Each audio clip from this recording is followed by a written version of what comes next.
아멘. 풍요로운 삶의 축복, 이런 제목을 가지고 말씀을 상고하고자 합니다. 보리떡 5개, 물고기 2마리로 5,000군중이 먹고 12바구니가 남는 것은, 이것은 기적 중의 기적. 어째 보면은 우리가 이 세상에서는 바랄 수 없는, 하나님만이 하실 수 있는 그런 기적이었다, 이렇게 보여집니다. 제자들도 이 사건을 적게 다루지 않습니다. 사복음서, 마태복음, 마가복음, 누가복음, 요한복음 다 이 말씀이 기록되어져 있는 것을 볼 때에 대단히 중요하게 이 말씀을 보았던 것을 알 수가 있습니다. 어린 아이 하나의 정신도시락에 불과했지만 주님의 손에 들려질 때 얼마나 풍성한 축복으로 나타났는가. 이것은 오늘 우리가 영적인 의미로 생각할 때에 오늘 우리 자신도, 우리 자신이 모든 어떤 일을 하든 간에 주님의 손에 먼저 드려야 되겠다, 올려놔야 되겠다, 그런 생각을 하고, 여러분 자녀들도 그렇습니다. 자녀들도 주님의 손에 올려놓으십시오. 주님이 말씀하시고 주님이 축복하시면은 이 오병이어의 기적의 역사가 여러분들에게도 현실적으로 나타나는 역사가 나타날 것입니다. 사실 기독교 역사 속에는 이런 간증들이 굉장히 많습니다. 보리떡 같고 물고기 2마리 같은 아주 하잘것없는 그런 존재일지라도 주님이 쓰시니까 얼마나 크게, 능력 있게, 위대하게 역사의 이름을 나타내는 그런 크게 하나님께서 사용하시는 그런 사람들이 많이 있다는 것을 우리는 알아야 됩니다. 이런 의미에서 오늘 풍요로운 축복을 말씀을 통해서 생각해 보는 것입니다. 여러분, 유대인들은 절기가 오순절, 유월절, 장막절, 이 3가지 절기는 유대인들에게 있어서 대단히 중요한 절기입니다. 오늘 우리가 일주일 동안 살면서 주일을 기다리는 마음으로 사는가? 그렇다면 오늘 유대인들의 마음 자세와 거의 같다고 할 수 있겠습니다. 유대인들은 1년 내내 기다리는 절기가 바로 유월절, 오순절, 장막절, 이 절기를 기다립니다. 왜냐하면 이 절기가 되면 하나님의 전에 올라갑니다. 하나님의 전에 올라가서 하나님 백성과 함께 찬송하고 그곳에서 제사하고 그곳에서 기쁨을 만끽하는 것입니다. 여러분들은 어떻습니까? 명절이 되면 마음이 설렙니까? 그것도 어릴 적에는 참 명절이 되면 구정 설이다, 또 추석이다 이러면은 가족들이 모이고 하니까 좋았죠. 근데 나이를 먹어보면요, 이제는 고향을 갈락해도 있어야 가지. 엄마가 있나 아빠가 있나 누가 있어요. 그러니까 얼마나 쓸쓸한지 몰라요. 근데 옛날에는 참 우리가 대가족 제도가 돼 있을 때 흩어졌던 자녀들이 명절 때 되면 올라오죠. 참 전부 얼마나 그리워하고 그러던 형제 자매들이 다 만납니까? 요즘에야 핸드폰 있어서 채팅을 하면은 얼굴을 보면서 채팅을 하기도 하고 하니까 외국에 있어도 큰 문제가 없더라고요. 그렇게 되지만 옛날에는 그렇지 않았지 않습니까? 참 기다리고 할아버지 할머니 같은 경우는 손자 손녀를 기다린다고 손꼽아 기다리다가 만나고 이렇게 하니까 얼마나 반가웠습니까? 사실 얼마 전에 우리가 행사가 있을 때 저한테 누가 전화 왔어요. 목사님 안 오십니까? 가야죠. 목사님 많이 바쁘실 텐데. 제가 굉장히 바쁜 줄 알아요.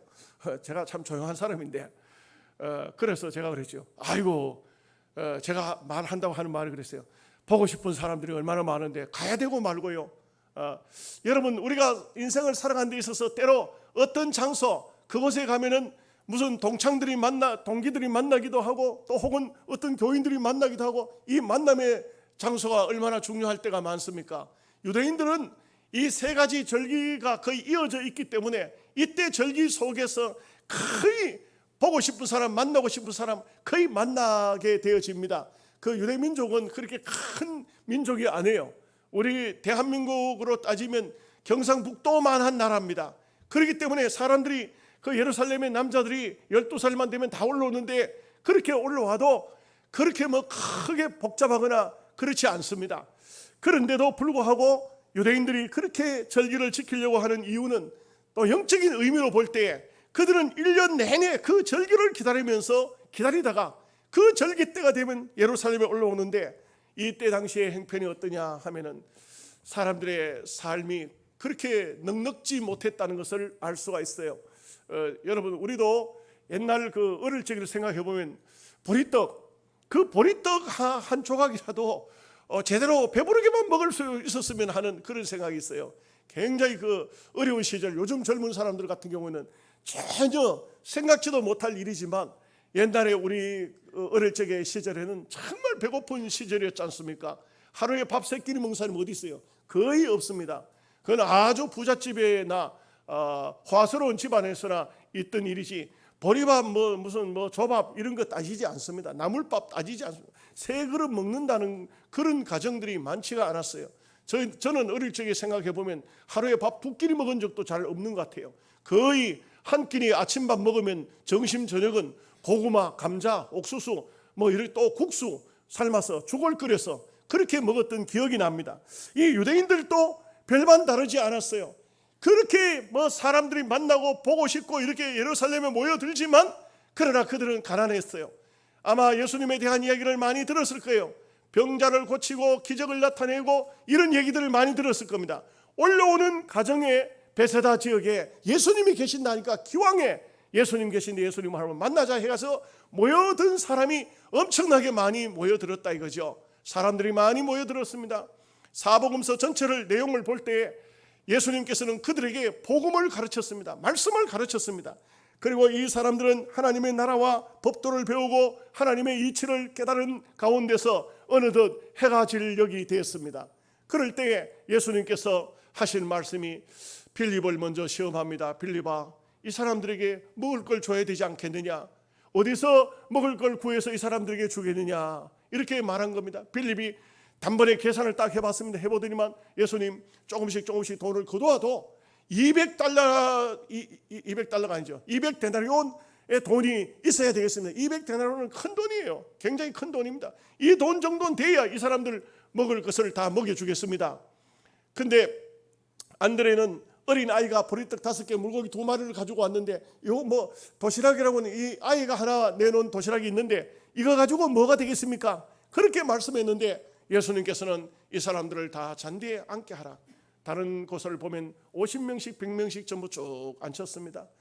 그 5,000명의 군중들이 전부 잔디 위에 앉았는데 예수님께서는 그 보리떡 5개, 물고기 2마리를 가지고 축사하시는 겁니다.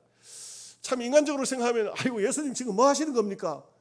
그 보리떡 5개, 물고기 2마리 가지고 뭐 어떻게 하시겠다는 겁니까? 그러나 예수님께서는 그 축사하시고 떼어주시는데 제자들에게 떼어서 떡을 나누게 하십니다. 근데 그 사람들이 넉넉히 먹고 남은 조각들이 있었는데 그 남은 조각들을 거두니까 12바구니가 됐다는 것이 오늘 말씀의 내용이죠.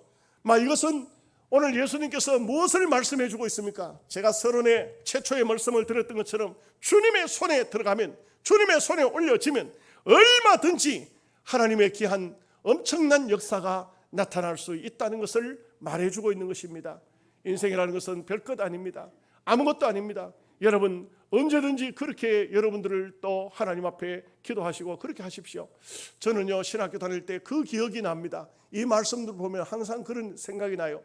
신학교 다닐 때 참 저를 위해서 기도해 주는 사람도 없고 도와주는 사람도 없고 힘들 때 저 조암산 기도원, 모악산 기도원, 청천다락방, 저 동산 기도원 이런 기도원들을 많이 갔어요. 기도원 갈 때 참 그때 당시만 해도 얼마나 가난하고 어려울 때입니까?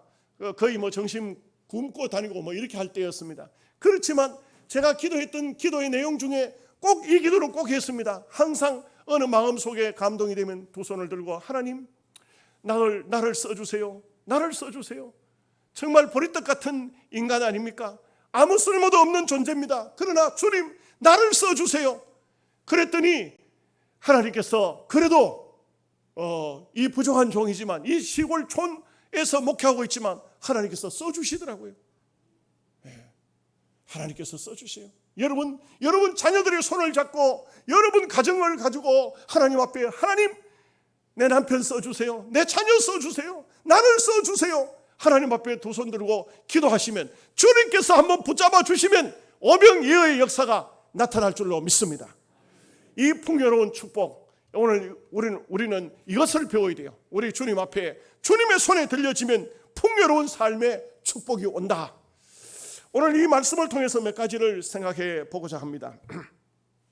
첫째로 풍요로운 축복이 오기까지는 주님께서 무리를 불쌍히 여기셨다. 이것을 알 수가 있습니다. 마가복음 6장 34절에 예수께서 나오사 큰 무리를 보시고 그 목자 없는 양 같음으로 인하여 불쌍히 여기사 이에 여러 가지로 가르치시더라.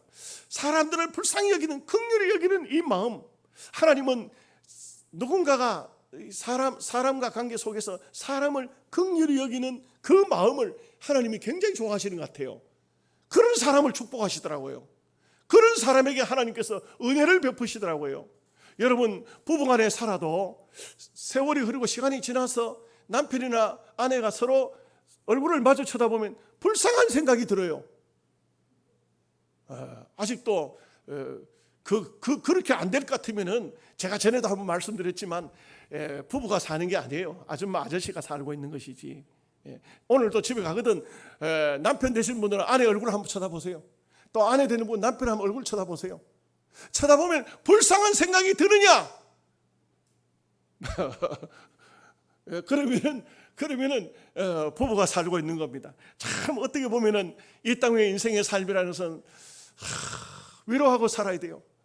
서로 이 인생의 삶이 얼마나 서글픈지 몰라요. 어느 날 어느 순간에 보면은, 여러분 한번 보십시오. 거울 앞에 한번 서 보세요. 저도 오늘 아침에 거울 앞에 서서 제 얼굴을 봤어요. 야, 옛날에는 그렇지 않았는데 왜 이렇게 이 모양이 됐는가? 다 어느 순간인가 간다고요. 맛이 가요. 여러분, 충청북도의 음성에 가면 꽃동네가 있어요. 꽃동네 아십니까? 이야기 듣고 계시면, 거기는 개신교회가 하는 것이 아니고 신부님이 천주교에서 해요.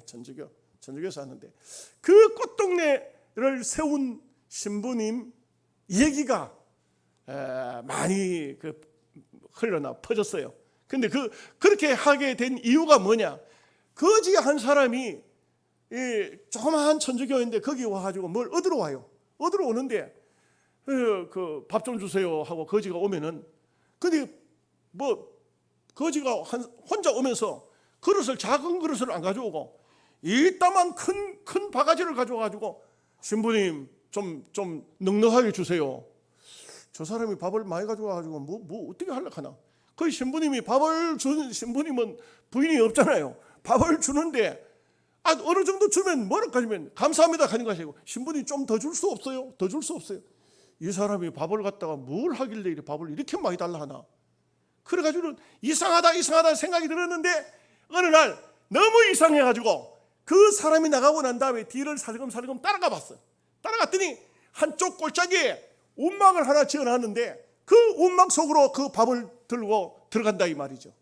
그래서 그 움막 안을 가만히 들여다봤더니 그 안에는 거지가 9명이 있었어요. 9명이 있었는데, 이 거지를 가만히 보니까 깜짝 놀랐어요. 모두가 다 다리를 쓰지 못하는, 다리가 잘라진 이런 사람들이 그 안에 우글우글 했어요. 9명이나 있었어요. 그래서 이 신부가 들다 보다가 말고 천막을 제키고 들어갔어요. 들어가서 보니까 이 거지가 밥을 가지고 어떤 사람은 누워 일어나지도 못하는데 거기에 밥을 떠먹이고, 그 외의 사람은 밥을 나눠주고, 이 사람이 동네 다니면서 밥을 얻어가지고 와서 그 거지들을 다 먹여 살리고 있는 거예요. 너무 마음에 충격을 받았어요. 세상에 이런 사람도 있구나. 그래서 그 사람 보고 물었어요. 당신도 몸이 불편한데 어떻게 이 많은 사람을 돌보고 있느냐고. 그랬더니 그 거지가 하는 말이 뭐냐면, 신부님, 내가 안 돌보면 이 사람들 누가 돌봐주겠어요? 내가 안 돌면 이 사람들 누가 돌봐주겠어요? 이 말에 굉장히 충격을 받았어요. 그래서 이 신부님이 내가 이 사람들을 돌봐야 되겠다. 이 거지도 이 일을 하는데 내가 멀쩡한 내 몸을 가지고 내가 왜 이 사람들을 못 돌보겠느냐. 그래가지고 꽃동대가 생긴 거예요. 여러분, 긍휼히 여긴다는 것은 얼마나 중요한지 몰라요. 사람이 살아가는 세상에서 긍휼히 여긴다. 우리가 병이 낫느냐, 가난하냐, 생활이 어떠냐, 내가 못 배웠느냐, 아무 상관이 없어요. 주님이 우리를 불쌍히 여기면, 긍휼히 여기면 그 병이 낫습니다. 그 문제가 해결됩니다. 그 자녀들이 다 어떤 어려움 속에 있을지라도 하나님께서 해결해 주시는 겁니다. 이것이 바로 하나님 말씀이고 성경입니다. 여러분, 미국에서 300만 부가 팔린 책이 있답니다. 이 베스트셀러 중에 셀러죠. 근데 쓴 사람이 이름이 삭티거 웨인이라는 사람입니다. 근데 책 제목이 뭐냐? 그렇다고 생각하면 진짜 그렇게 된다. 그렇다고 생각하면 진짜 그렇게 된다. 이런 책이라 그래요. 그 책 내용 속에 이런 얘기가 나옵니다. 로저 롤스라는 아이가 있어요. 이 아이는 엄청난 불량아입니다. 이 불량아가 학교에 와서 아이들을 두들겨 패고 그 칠판을 갖다 때려 부수고 무단 결석하는 것은 뭐 보통 일이 아닙니다. 그리고 이 아이는 뭐 엄청나게 학교에 해를 끼쳤는데, 그런데 그때 어떤 교장 선생님이 새로 부임을 했습니다. 부임을 해가지고는 로저 롤스가 또 막 말썽을 부리고 문제가 생기니까 그를 교장실로 불렀습니다. 불러가지고는 교장 선생님이 우리나라하고 비슷한 것 같아요. 큰 막대기를 하나 딱 손에 쥐고, 로저 롤스야, 예, 교장 선생님, 너 손을 펴라. 손을 펴는 어떻게 하겠어요? 손바닥을 때리려고 손을 펴라 했겠죠? 교장 선생님이 딱 쳐다보더니 한참 보더니만, 로저 롤스야, 불쌍한 생각이 드는 거예요. 흑인에다가 배우지도 못한 아이가 이렇게 말썽을 부리고 있으니 불쌍한 생각이 드는 거예요. 근데 딱 그 손을 펴자 이렇게 하는 거예요. 로저 롤스야, 내 손을 보니까 너는 앞으로 훌륭한 사람이 되겠다. 뉴욕의 주지사가 되겠다. 이렇게 축복을 했어요. 이 아이가 충격을 받았어요. 왜냐하면 맨날 선생님들이 뭐 매질을 하고 저주하고 손가락질하고 네가 인간이 되겠냐 이렇게 했는데, 교장 선생님은 손바닥을 펴라 하더니 네 손을 보니 뉴욕 지사가 될 손이다. 이렇게 한 거예요. 그 교장 선생님들 그 아이가 말썽을 부리니까 좋았겠습니까? 그러나 그 아이의 손을 보는 순간 불쌍한 생각이 탁 든 거예요. 긍휼히 여기는 마음이 든 거예요. 그래서 로저 롤스야, 너는 앞으로 네 손을 보니까 뉴욕의 지사가 되겠다. 여러분, 이 소년이 그 한마디에 인생이 달라지기 시작했어요. 인생이 완전 바뀌어지기 시작했어요. 그러니 착한 아이로 거듭나기 시작했어요. 그 마음을 바꿔먹기 시작했어요. 내 손은 앞으로 뉴욕 지사가 되어야 될 손이다. 이래가지고는 이 아이가 정말 착한 마음을 가지고 선한 일을 하고 그 손으로 봉사하고 이렇게 했더니 53세 되던 때에 미국 역사상 최초로 뉴욕의 지사로 뽑혔어요. 그 이야기가 바로 베스트셀러 삭티거 웨인이 쓴 책 속에 그 얘기가 나온다 이 말이죠. 뭘 말해주고 있느냐? 그렇다고 생각하면 진짜 그렇게 된다는 그 책 제목 자체가 바로 믿음의 이야기입니다. 우리가 정말 믿음으로 살고 있느냐? 보잘것없을지라도 아무것도 아닌 것 같을지라도 그럴지라도 하나님께서 주님께서 긍휼히 여기시고 축복하시면은 그 복이 반드시 임할 줄로 믿습니다. 그 다음에 두 번째는 풍요로운 삶의 축복은 작을지라도 감사할 줄 알아야 돼요. 보리떡 5개 물고기 2마리 아무것도 아니잖아요. 아무것도 아니죠. 여러분, 그거 누가 귀하게 여기겠어요? 그 작은 것이지만 그것을 감사하고 그것을 가지고 주님이 축복하실 때에 놀라운 역사가 나타났다는 것이죠. 예수께서 떡을 가져 축사하신 후에 앉아있는 자들에게 나눠주시고 물고기도 그렇게 그들의 원대로 주시니라. 인생의 삶의 축복은 우리 스스로는 어떻게 할 수가 없습니다. 우리는 다 큰 것을 가진 사람 아무도 없습니다. 전부 작은 걸 가지고 있습니다. 여러분, 저나 여러분이나 그 드러내놓을 만한 게 있어요? 뭐 큰 게 있습니까? 뭐 대단한 게 있습니까? 아무것도 없죠. 그러나 분명한 사실은 아무리 작은 것일지라도 주님 앞에 감사하는 삶을 살고 주님의 복을 받으면 된다는 것입니다. 찰스 디킨스라는 사람이 이런 말을 합니다. 현재의 축복을 곰곰이 생각해 보라. 모든 사람이 많은 축복을 받았느니라. 그러나 조그만 불행을 가지고서 원망하고 불평하다가 인생의 삶을 망친다. 찰스 디킨스라는 사람이 말한 그 말 자체가, 언어 자체가 우리가 참 가만히 생각해 보면, 곰곰이 생각해 보면 많은 복을 받았거든요.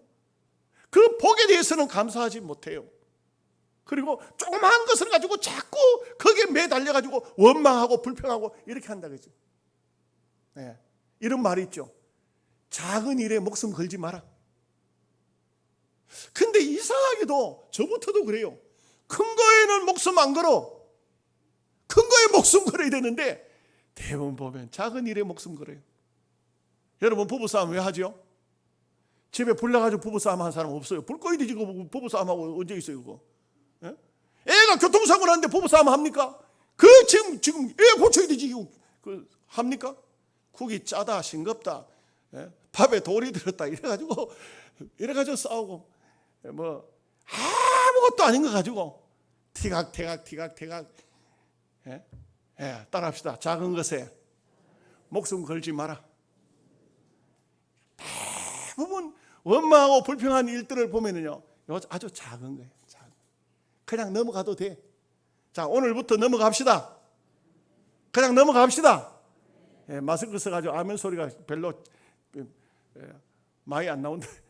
우리는 너무 적은 일에, 아무것도 아닌 일에 그런 것에 목숨을 걸고 생명을 걸고, 아닙니다. 큰 것에 해야 됩니다. 큰 것에 생명 걸 수 있어야 됩니다.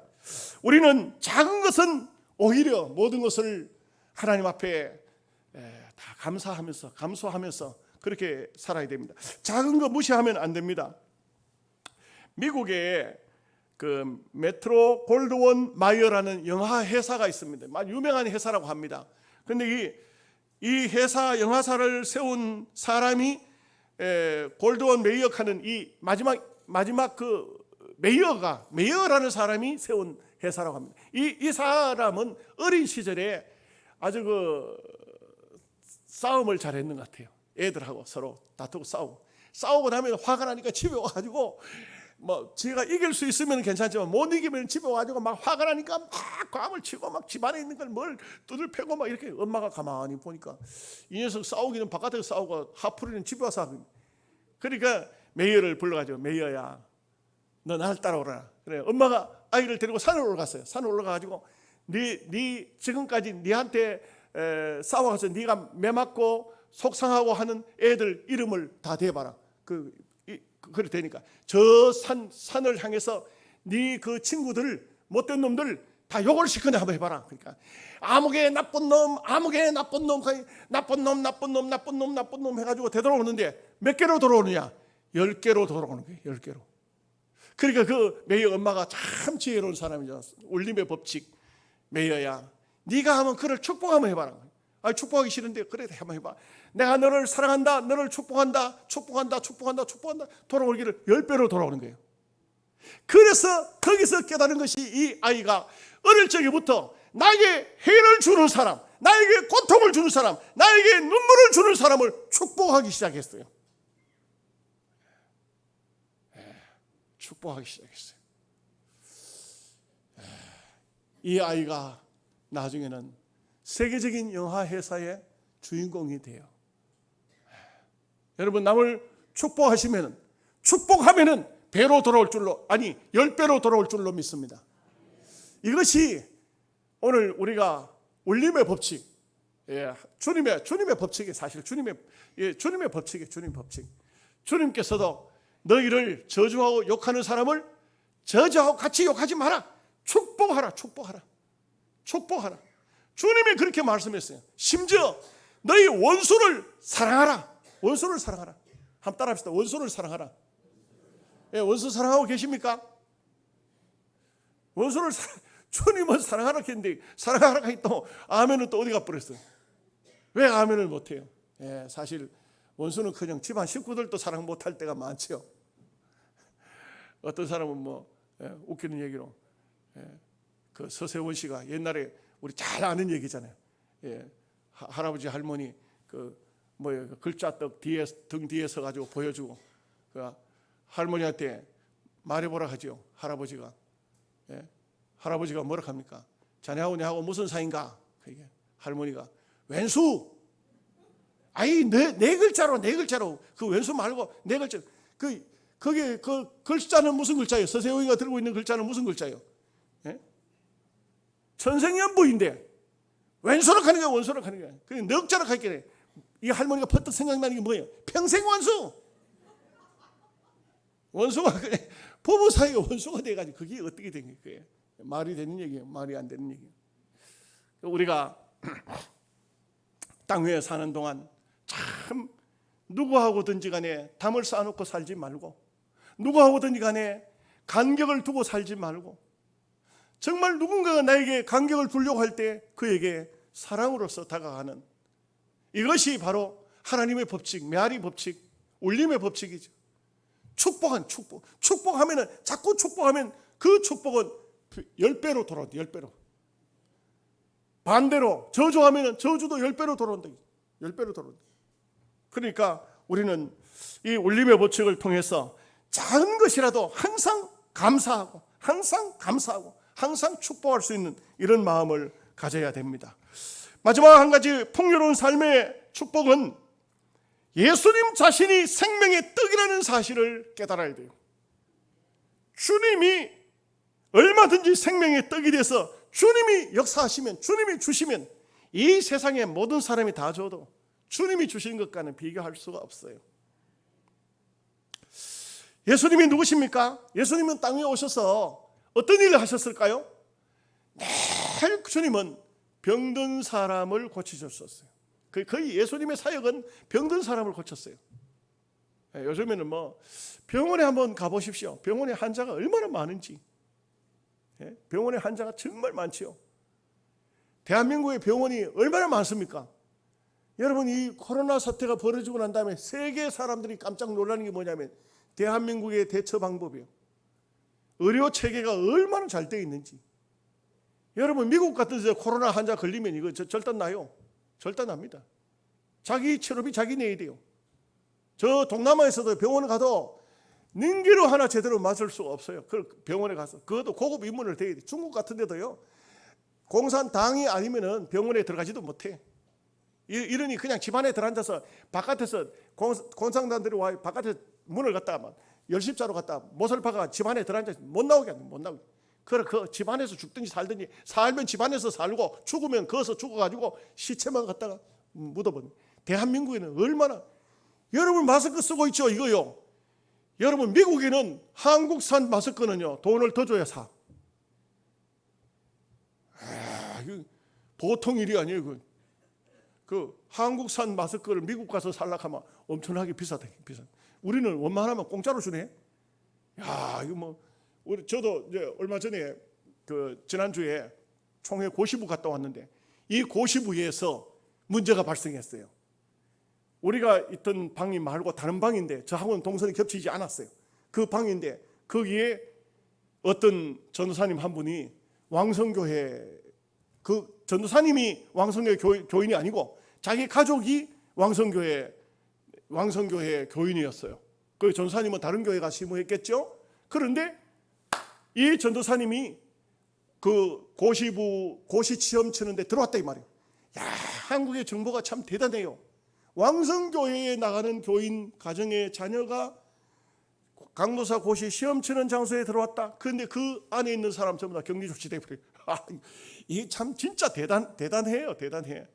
그런데 더 웃기는 거는 나는 그 사람들하고 동선이 겹치지 않는 전혀 호실도 다른 그 장소에 갔다 왔는데 우리 노회가 난리가 났더라고. 만약의 경우에 제가 그 사람들하고 접촉을 했든지 가까이 갔든지 하면은, 그러면요 그 경기도에서 대본에 영양으로 연락이 와요. 박병석 목사 당장 격리시키라고. 그런데 저는 아무 탈이 없어요. 그런데 노회가 난리가 났어. 노회가 난리가 났어. 그래서 참 진짜 대한민국 정보력도 빠르고 이 핸드폰 이거 엄청나게 빨라요. 엄청나게 빨라. 난리가 나요. 근데 그 왕성교회도 그 교회가 코로나 환자가 13명인가 이렇게 나타났는데 나타난 이유가 뭐냐? 기본 수칙을 안 지켰다는 거죠. 마스크 쓴 사람은 아무 탈이 없어.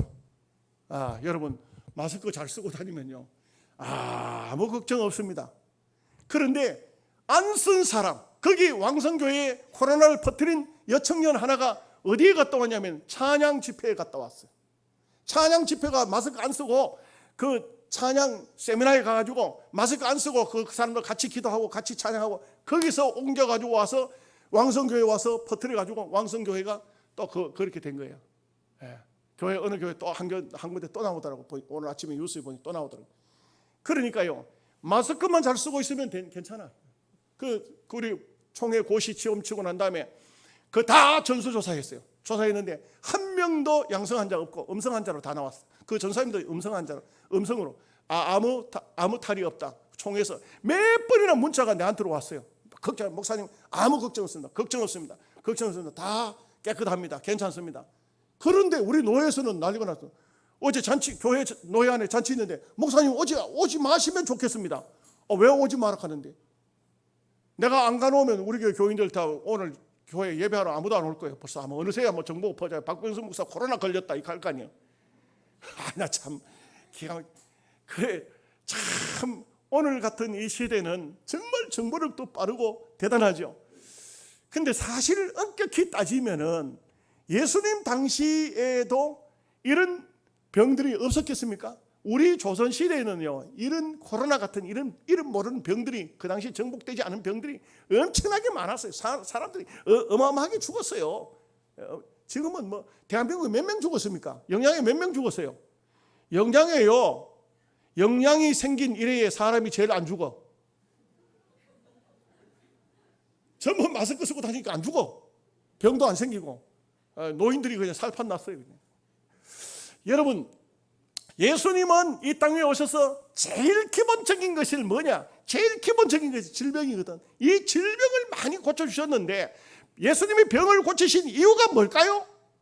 그것은요, 이 질병을 통해서 병자가 나음으로써 하나님 나라 복음을 전파해 주시는 것인데, 결국 그 근본은 뭐냐?